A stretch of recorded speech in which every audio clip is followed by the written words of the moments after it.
भाई देखिए, अगर अन्याय हो रहा है उसके खिलाफ हम लड़ेंगे, तो ये कौन सा अग्रेसिव है? अगर तहसीलदार ने कोई कमी करी है तो जाहिर सी बात है उसको जवाब देना पड़ेगा। उसके बाप का राज नहीं है, कानून का राज है।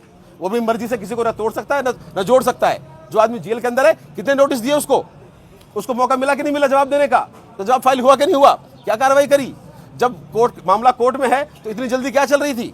तो चाहे कोई भी अधिकारी हो, अगर वो नियम की पालना नहीं करता है, उसकी जिम्मेदारी है। उसने शपथ लिए, उसको तनख्वाह दे रहे हैं हम और आप लोग, तो सबकी जिम्मेदारी है। सर, जो साइबर ठगी कर रहे हैं, आप पूरी कॉन्फ्रेंस में उनको बचाते हुए नजर आए, क्योंकि ऐसा स्टैंड लिया जाएगा जिससे आपसे मैंने 4 बार कहा है कि जो गलत करता है उसके खिलाफ है, उस पर कार्रवाई हो, उसको 10% फालतू सजा मिले। अगर 5 साल की सजा मिलती तो 6 साल की सजा मिले उसको, तो कोई नहीं बचा रहा। लेकिन क्या उसके एक आदमी की वजह से क्या आप पूरे इलाके को टारगेट करेंगे? ये आप पैर में गोली, ये कौन मार सकता है पैर में गोली? शाम को गिरफ्तारी की गई, अगले दिन आप दिखा रहे कि हमने पैर में गोली मारी। अब कल शाम को 3 लोग सिकरी से पकड़े हैं, उनकी गिरफ्तारी तो नहीं डली है, कोई मुकदमा नहीं है। अब उनको आज मुकदमा दिखाया जाएगा। ये कौन सा नियम है? ये कौन सा कानून है? आपने वर्दी पहन ली तो क्या आपके बाप का राज हो गया? आप जो मर्जी दिखाओगे? कानून किस लिए है? संविधान किस लिए है? उस पर आप कार्रवाई करिए। अगर मैंने जुल्म किया है तो मुझे आप जेल में डालिए, मुझे ट्रायल की सजा कराइए। भ्रष्टाचार के जो अड्डे बिठा दिए गए, ये जो भ्रष्टाचार के दलाल बिठा दिए गए गांव-गांव से ला के, हमें क्यों इनका सामना करना पड़े? अगर इन पर सुनवाई नहीं होती है, अगर प्रशासन संज्ञान नहीं लेता है, हम लोग सड़कों पे आएंगे और अपना प्रदर्शन करेंगे, अपनी आवाज उठाएंगे। प्रशासन से भी हम संपर्क में हैं, कुछ अधिकारियों से। पहले अपने इलाके के जिम्मेदार लोगों से संघर्ष करेंगे, क्योंकि यही लोग सूत्रधार हैं, और इन सब से मिलकर चर्चा करेंगे। जो रणनीति निकलेगी उसके बारे में सबको अवगत करा दिया जाएगा।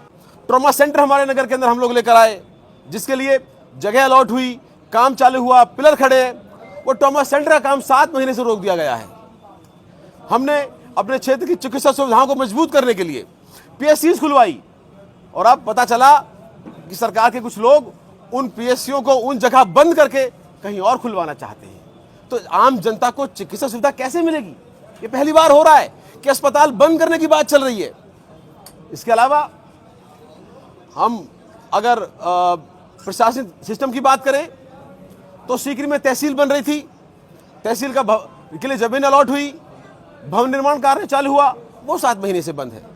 हमने कोर्ट मंजूर कराया, उसके लिए बजट का पैसा आया पड़ा है, उसको काम को रोक दिया गया, और अब तक जज की पोस्टिंग हो गई। पर बड़ा दुर्भाग्य की बात है, उस जज को हमारे सीकरी में एक कुर्सी नहीं मिल रही कि बैठ जाके सुनवाई कर ले। नोटिस आते हैं पूरे राजस्थान से किसी मामले में, वो बेचारे पहले सीकरी ढूंढते हुए आते हैं, बाद में जज को ढूंढा जाता है। पानी की बात करें तो चंबल का पानी जो पहले गांव में मिल रहा था, उसको भेदभाव तरीके से मुस्लिम से गांव में पानी काट दिया गया है, और पता नहीं कहां जा रहा है, ना शहरों में मिल पा रहा है ना और गांवों में मिल पा रहा है। बिजली की बात करें तो पूरा इलाका त्राहिमाम मांग रहा था। हमने 132 केवी का बिजली का स्वीकृत कराया, जो चालू हो गया। उसके अलावा और छोटे बिजली घर स्वीकृत कराए, जिसमें पता चला कि ठेकड़ी का बिजली घर रुकवा दिया गया है, उसको चाहते हैं यहां ना बने।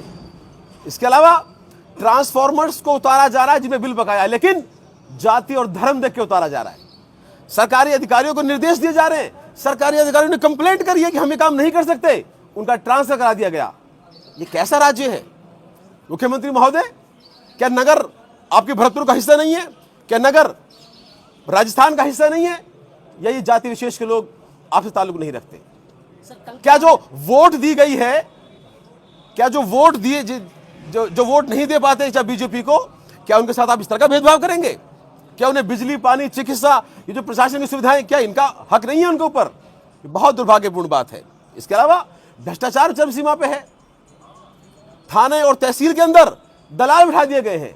अक्सर लोग मुझे पर शिकायत करने आते हैं, मैं नाम बताता हूं आपको जो लोग दलाली कर रहे हैं। यहां पे तहसील के अंदर एक रविंद्र कसाना नाम का आदमी है, सुबह 9 बजे आता है, शाम को 6 बजे जाता है। इसका कौन सा काम है? कौन से पद पे काम करता है? इसका काम है तहसीलदार के लिए दलाली करना। हक त्याग हो, चाहे कोई नामांतरण हो, उस पर दलाली ली जा रही है। हमारे सीकरी के व्यापारी से 90,000 रुपए मांगे गए। एक पीलाकाबाद से बेटी का हक त्याग कराने के लिए 30,000 रुपए मांगे गए, और लोग दलाली कर रहे हैं। इसके अलावा चाहे बिजली घर हो, थाने हो, ओम प्रकाश गुर्जर है, एक रघुवीर मास्टर जी हैं, एक शिब्बो है इमलाड़ी वाले, एक अस्पताल के अंदर कोई ओम जी हैं, और एक गजेंद्र सोलंकी हैं, जो एमएलसी के नाम पर, पुलिस कानून के नाम पर और झूठे मुकदमे बनाने के नाम पर वसूली कर रहे हैं। थाने और तहसील की वसूली कर रहे हैं।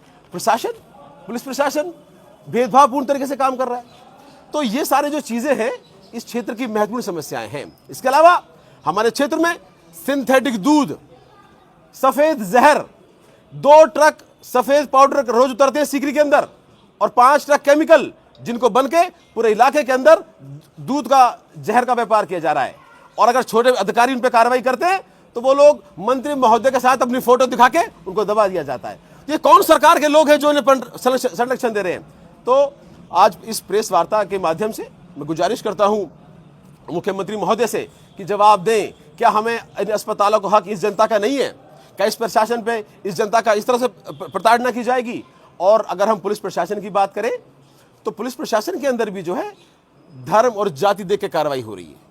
जो लोग गलत करता है हम उसके खिलाफ हैं, उस पर सख्त कार्रवाई होनी चाहिए, उसकी कड़ी निंदा करते हैं, पूरा समाज कड़ी निंदा करता है। लेकिन आप रात को घर के अंदर घुसकर सादा वर्दी के अंदर लूट कर रहे हैं, बहन बेटियों के जेवर मिल रहे हैं, पैसे मिल रहे हैं, उन्हें लूट रहे हैं, और उनको रात को गिरफ्तार करके आदमियों को अगले दिन 2 दिन बाद 3 दिन बाद उन्हें जंगल में दिखाया जा रहा है। पुलिस मुकदमा दायर कर रही है, उनके खिलाफ पुरानी कोई कंप्लेंट नहीं है। अगर है तो ठीक है, उसके बावजूद अगर अभी वो अंडर ट्रायल है, आपने मुकदमा किया है, उनका ट्रायल होने दीजिए, कोर्ट साबित करेगा कि कौन दोषी है और कौन दोषी नहीं है। आप उनके घरों में बुलडोजर चला रहे हैं। ऐसे तो केजरीवाल जी भी घोटाले के अंदर, जेल के अंदर है। आपकी हिम्मत है, इस पूरी बीजेपी सरकार की, केंद्र सरकार की हिम्मत है तो केजरीवाल घर बुलडोजर चला के दिखाए। तो ये भेदभावपूर्ण रवैया जो है बहुत निंदायक है। कानून से देश चलता है, बाबा साहब के संविधान से देश चलता है, लेकिन संविधान का पालन सबको करना पड़ेगा।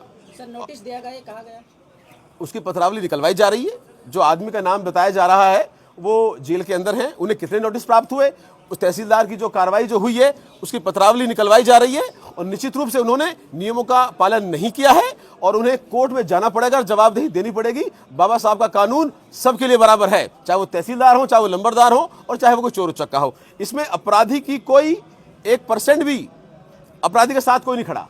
लेकिन आप उसको ट्रायल का मौका तो देंगे, आप उसको भी मौका देंगे, फिर कोर्ट किस लिए बने हैं? आप जो है पैरों में गोली मार रहे हैं, आप उनको थाने से ले जाकर बाहर सड़क पर ले जाकर उसके पैर तोड़ रहे हैं। ये कौन सा न्याय है? लेकिन और इस तरह के जो क्राइम है में सभी जाति के लोग इन्वॉल्व हैं, लेकिन क्या सिर्फ एक ही समुदाय को टारगेट करके उन्हें किस बात की सजा दी जा रही है?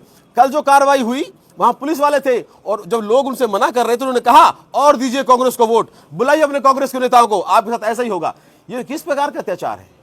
तो आपके माध्यम से ये सारे जो क्षेत्र के मुद्दे हैं ये हम आपके सामने रखना चाहते हैं। इसके अलावा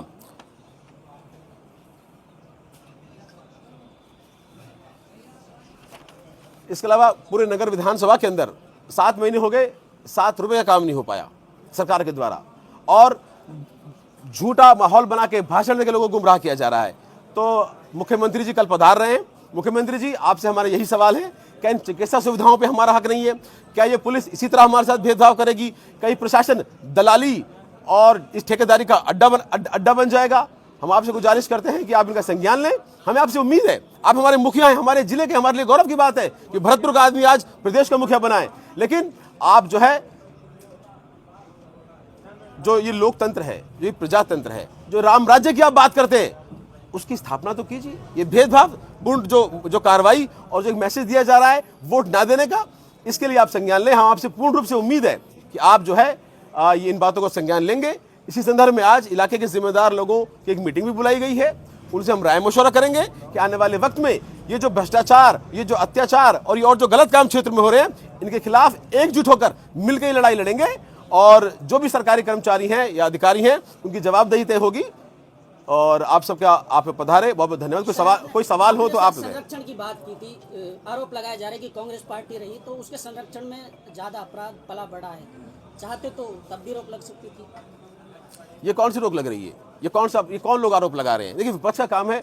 जब वो लोग विपक्ष में थे तब उन्होंने ये बातें क्यों नहीं उठाई? और इस तरह के आरोप प्रत्यारोप हमेशा से लगते आए हैं, और अगर कोई अपराधी है तो उस पर कार्रवाई हो। पहले भी कार्रवाई होती थी, आप रिकॉर्ड निकालिए। जब भी कभी ऐसे कोई मामले होते थे, चाहे वो बाहर की पुलिस आती थी, उनको अरेस्ट करके ले जाती थी। अब तो बाहर की पुलिस कोई नहीं आ रही यहाँ पे, अब तो पुलिस ही मुकदमा दायर कर रही है। 420 किसके साथ हुई? किसी के साथ नहीं। शक के आधार पे मुखबिर ने सूचना दी, इस आदमी को पकड़ लिया। और मैं आपसे एक और आरोप लगाना चाहता हूं, ये सारे झूठे मोबाइल हैं, ये सारे झूठे सिम कार्ड हैं। मैं दावे की गारंटी के साथ कहता हूं, आप थाने के रिकॉर्ड का जो माल खाना है उसका ऑडिट करा लीजिए। जितनी जब्ती होती है उतना सामान नहीं है इनके पास में। वही फोन, वही मोबाइल, वही लोगों को बना के सिर्फ मुकदमे बना रहे हैं। तो ये सब बातें ट्रायल में सामने आएंगी, मौका दीजिए, और अगर कोई अपराधी है उसे कड़ी से कड़ी सजा मिले। और हम कहते हैं 10% फालतू मिले। ना मुस्लिम समुदाय ना इस इलाके के क्षेत्र के लोग इस काम को पनपने देना चाहते हैं, लेकिन ये लोग कार्रवाई नहीं करना चाहते। ये लोग सिर्फ झूठा माहौल बनाकर जनता में भय और खौफ पैदा करना चाहते हैं और कानून की धज्जियां उड़ा रहे हैं। साहब, एक सवाल ये बनता है कि पुलिस और प्रशासन का ये कहना है कि जिस जमीन पे उन्होंने अवैध संपत्ति बनाई वो सरकारी है, गैर मुमकिन नाला है। क्या किसी भी व्यक्ति को सरकारी जमीन पर कब्जा करने का अधिकार है? और यदि प्रशासन उसे तोड़ता है तो उसका राजनीतिकरण किया जा रहा है? क्या साइबर अपराधियों को बढ़ावा देने का प्रयास किया जा रहा है? देखिए, जो नोटिस उन्हें प्राप्त हुआ उसके खिलाफ उन्होंने बताया कि ये ज़मीन हमारी पुश्तैनी है। उन्होंने कोर्ट में एप्लीकेशन भी लगाई है। वो कोर्ट का मामला है, उसकी पत्रावली निकलवाई जाएगी, उस पर कार्रवाई होगी। लेकिन अगर आप जो है ऐसी बात करेंगे तो पूरे विधानसभा में एक भी गांव ऐसा नहीं है जहां पर सरकारी जमीन या ग्रामीण आबादी के क्षेत्रों में मकान नहीं बने हुए। हमारी सीकरी के अंदर आप जाइए, बीन बाजार में जाइए, चाहे चौराहे पे जाइए, मेन रोड पे चले जाइए, हजारों मकान ऐसे हैं। तो अगर कार्रवाई करना चाहते हैं आप, अगर इसको आप अवैध जगह पे निर्माण की कार्रवाई करते हैं तो आप जवाब दें कि कितने लोगों को आपने चिन्हित किया, क्या सर्वे हुआ। तो मतलब टारगेट करके क्यों कार्रवाई की जा रही है? हमारा सवाल इस बात पे है। हम सरकार के साथ हैं, कानून के साथ हैं, कार्रवाई होनी चाहिए, पर कार्रवाई हो फिर सब पे हो।